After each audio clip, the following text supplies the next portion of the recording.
A few years ago, some vendors decided that private cloud is not a good enough buzzword.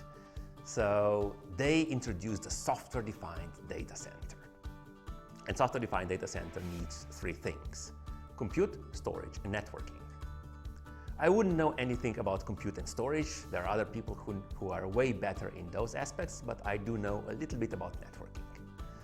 And there are two major vendors trying to get everyone's attention: VMware with their NSX product and Cisco with their ACI product. And of course, VMware is telling everyone how NSX is the best thing, and Cisco is telling everyone how ACI is the way to go. And then there are all the other networking vendors who are betting on standard-based VXLAN and EVPN implementation. So in this workshop, we'll try to analyze all three options. We'll try to first define what problem you're trying to solve.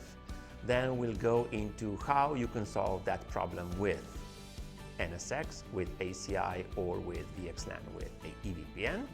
And then we'll go deeper into comparing the three options, comparing, let's say, NSX microsegmentation to ACI microsegmentation, or comparing NSX integration with the physical appliances with ACI integration with the physical appliances.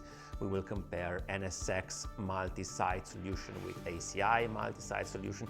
And finally, we'll look at how both of them can be deployed in public clouds.